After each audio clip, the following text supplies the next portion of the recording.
George Soros हैं, जानते सब हैं उन्हें। 94 वर्ष के हैं, हंगरी में पैदा हुए, अमेरिका में है, सेटल्ड है, पूरी दुनिया जानती है।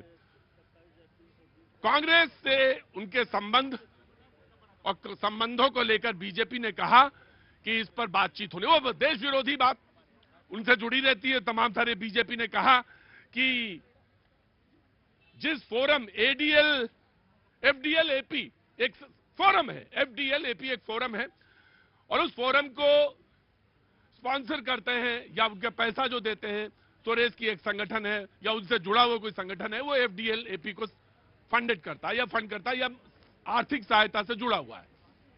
अब सवाल यह है कि बीजेपी के सांसद ने कहा कि क्या यह महज संयोग है कि या भारत विरोधी प्रयोग है। जब जब संसद चलती है तब तब विदेश से ऐसी घटनाएं या संसद को बाधित करने का काम होता है। जॉर्ज सोरेस वही हैं जिन्होंने भारत को अस्थिर करने की कसम खाई है। आज सदन की कार्रवाई शुरू हुई तो हम यह मुद्दा उठाना चाहते थे, यानी बीजेपी यह मुद्दा उठाना चाह रही थी। कांग्रेस जॉर्ज सोरेस से मिली हुई है, सोरेस से कांग्रेस के लिंक की जांच हो, यह बात बीजेपी ने कही। अब दरअसल बात यह थी कि उधर से जो बात थी वो अडानी की थी। कांग्रेस कहती है कि हमें अडानी पे बात करनी है, बीजेपी कहती है कि आप अपने लिंक इनसे क्लियर करिए, क्योंकि जब जब कोई बात होती है तब तब कहीं संसद बाधित होती है। आज का मुद्दा तो ये है, लेकिन किसानों पर भी बात हो, सामाजिक मुद्दे पर भी बात हो, और अगर कोई युवा है, कोई अपनी बात कहना चाहता है तो वो भी बात कहे, कोई गुलाबी आंखें गाना सुनना चाहता है तो उस पर भी बात हो। हाँ, मुझे कोई आपत्ति नहीं है जी, लेकिन बातचीत जरूर हो और इस पे आदान प्रदान हो। सबसे पहले मैं बीजेपी को आज चांस दूंगा, यहां पे आए और बताएं कि आप क्यों मांग कर रहे हैं और क्या मांग कर रहे हैं। देखिए, पार्लियामेंट को चलाने की जिम्मेदारी जितनी पक्ष की होती उतनी ही विपक्ष की होती। गाड़ी कितनी भी खूबसूरत हो, लेकिन अगर कोई बंदा बीच में लेट जाए, कहे कि मेरे ऊपर से चढ़ा के जाओ, तो संवेदनशील व्यक्ति होगा, सोचेगा भैया चढ़ाएंगे कैसे। यही चीज कांग्रेस कर रही है। देखिए, इंडिया अलायंस के अंदर कांग्रेस बड़ा घातक, इंडिया अलायंस के साथ कोई नहीं है। एक उदाहरण देता हूं, नियम 267 के अंतर्गत 42 नोटिस दिया गया 9 मुद्दे को लेके इंडिया अलायंस के द्वारा, लेकिन कोई एक मुद्दे पे 2 पार्टियां एक साथ नहीं है। एक बात आती है, इसका मतलब ये जो आरोप है ये कांग्रेस पार्टी और बड़े नेता के ऊपर है। जॉर्ज सोरेस वो व्यक्ति है कि जब से Bharatiya Janata party India alliance 2014 से इस देश के अंदर आई, मूल सरकार में, मुख्य सरकार में, केंद्र में प्रधानमंत्री मोदी जी बने, तब से डीस्टैब्लिश करने का बार बार कोई न कोई, डीस्टैब्लिश मतलब अस्थिर करने का बार बार, अस्थिर करने का बार बार प्रयास किया गया। जब भी पार्लियामेंट चलती है तभी सोनिया गांधी जी उस ट्रस्ट की, उस फाउंडेशन में सह संस्थापक हैं, उपाध्यक्ष, अध्यक्ष, सह अध्यक्ष के पद पर हैं कि जो जॉर्ज सोरेस ने फंडिंग की है। और वो संस्था ऑलरेडी जिसमें सोनिया गांधी जी सह अध्यक्ष हैं, वो संस्था पाकिस्तान की बड़ाई करेगा, कश्मीर की बांटने की बात करेगा, भारत में कहेगा लोकतंत्र नहीं है। इसका मतलब सोनिया गांधी और राहुल गांधी जी का हाथ उन व्यक्तियों के साथ में है जो भारत के विरोध में रहते हैं। तो ये मुद्दा था जिस पर बीजेपी संसद के अंदर बातचीत करना चाहती थी। कांग्रेस आइए प्रभात जी, तो इसमें कोई दिक्कत है बातचीत करने में?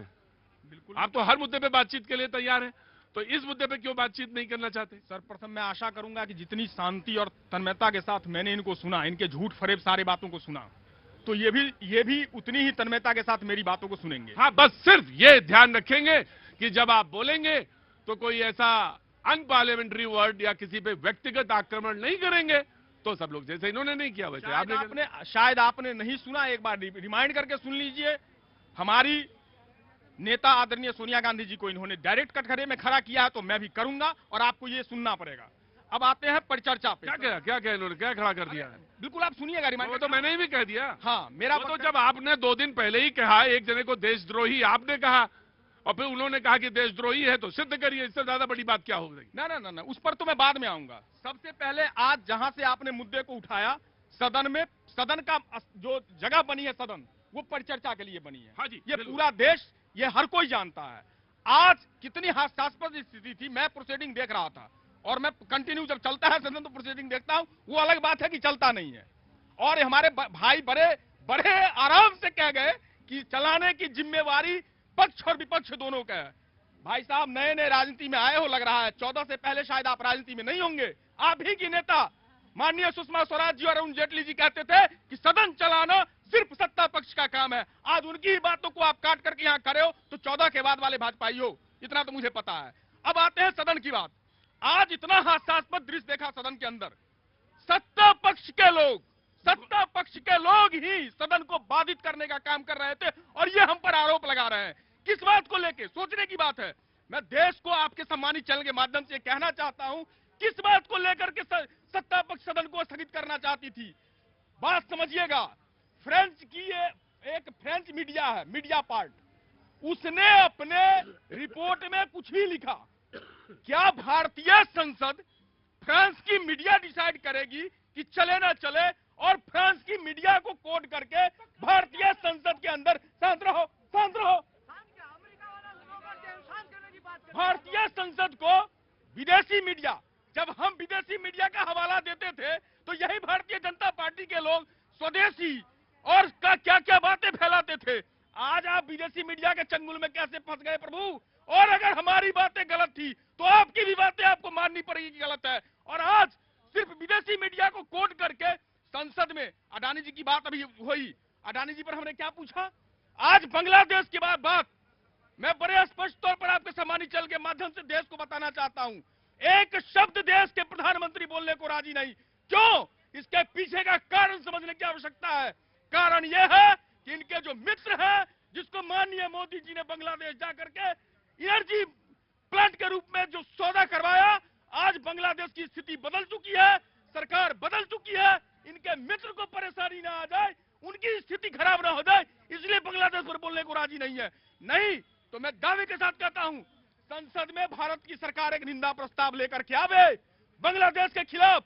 पता चल जाएगा कौन बांग्लादेश में हिंदुओं के साथ है और कौन अतताइयों के साथ है। राइट रुकिएगा, मैं आ रहा हूं। आंखें तो हैं ही सबके पास, जो बांग्लादेश में हो रहा है वो शायद सबको दिख रहा है कि नहीं दिख रहा है? हाँ जी नहीं दिख रहा, राहुल गांधी को कुछ नहीं दिख रहा। तो ये स्थिति है, कहां कौन किसको कितने पानी में देख रहा है, ये सब जनता दूर से देख रही है। आपको क्या दिख रहा है और हमको क्या दिख रहा है, ये हम भी जानते हैं अच्छी तरह से। रुकिए जी, जनाब अली, मैं ये कहना चाहता हूं, ये आम आदमी के अधिकारों को संसद में आप जो उसके हक की बात होती है उस पर चर्चा क्यों नहीं करते हैं? हमको अमेरिका से क्या मतलब है? अडानी जी को आरोप लगाया, अडानी जी समझे, हमारे भारत में तो कोई आरोप नहीं है ना। हमारे भारत की संसद तो चलने दीजिए। ये कौन सी साजिश कर रहे हैं आप? अमेरिका का मुद्दा भारत में उठा रहे हैं। वो अमेरिका तो आए दिन हमेशा भारत के पीछे लगा रहता है। जॉर्ज सोरोस ने खुद कहा है कि मोदी भगा दूंगा मैं 2 मिनट के अंदर। नागरिक हमारा नागरिक है अमेरिका, नागरिक है अमेरिका ने तो यहाँ खड़े रहो। सुनो, तुम यहाँ खड़े रहोगे और यहीं से बोलोगे, और जिसके छाती में दाल गलनी है वो गले। अमेरिका आए दिन भारत के खिलाफ साजिश करता है। मैं कहना चाहता हूं, बांग्लादेश में भी जो हिंदुओं के साथ हो रहा है उसमें भी विदेशी साजिश है, और देख लेना एक दिन खुलासा होगा इस बात का। अमेरिका नहीं चाहता कि भारत दुनिया का तीसरी अर्थव्यवस्था बने। उसके लिए राहुल गांधी जी आज भारत में एजेंट बनकर के काम कर रहे हैं, जो मेरे लोकतंत्र के मंत्री को चलने नहीं दे रहे हैं। तुमने बोला मैंने तुम्हें टोका था, मैंने तुमको टोका था, मैंने तुम्हें टोका था। मैंने कहा था दलदल में पैर न रखो, मैंने कहा था दलदल में पैर न रखो। जी ये नियंत्रित भाषा बिल्कुल सही। मैं मानता, मैं नियंत्रित हूँ। मेरे अंदर मैं